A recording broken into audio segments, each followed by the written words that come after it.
জ্ঞান নেওয়ার ইচ্ছা আমার নেই। তার মানে কোন মহিলার কাছ থেকে আঘাত পেয়ে আপনি নেশা করে বেড়াচ্ছেন? আরে এটাই কি পুরুষের ধর্ম? প্লিজ প্লিজ আপনি খেতে যান, কোন মহিলার কাছ থেকে কোন রকম হেল্প নেওয়ার ইচ্ছা আমার নেই। ভুল করছেন, আপনি ভুল করছেন। মহিলারা মানুষ, মহিলা ছাড়া সৃষ্টি সম্ভব নয়। পুরুষরা যতই মহিলাদের খেলার পুতুল বানিয়ে রাখার চেষ্টা করুক না কেন, ওই পুরুষের জন্মই কিন্তু মহিলার গর্ভে। জন্মাবার সঙ্গে সঙ্গে তারা মা মা করে চিৎকার করে ওঠে। 10 মাস 10 দিন এত একটা রক্ত টাকে একটু একটু করে বড় পুরুষের মায়েরা সেই মায়ের গর্ভে জন্ম নিয়ে মায়ের বুকে দুধ খেতে তারা মহিলাদের সম্মান করে না। আমি তাদেরকে বলবো অমানুষ, অকৃতজ্ঞ, স্বার্থপর, বেঈমান। সেই অমানুষ, অকৃতজ্ঞ, স্বার্থপর, বেঈমান হয়ে বলছি।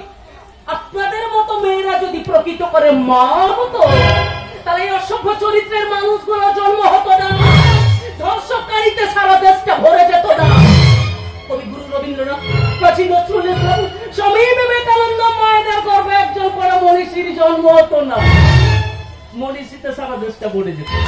একটা কথা মনে রাখবেন, মাটি খারাপ হলে যেমন ভালো ফসল হয়, ঠিক তেমনি মায়ের গর্ভ খারাপ হলে ভালো সন্তানের জন্ম দেওয়া যায় না। শুনুন, আমি আপনার সঙ্গে কোনো কবি গানের লড়াই করতে আসি। আমার এখন অনেক কাজ, আমি চলি। কোথায় যাবে মা?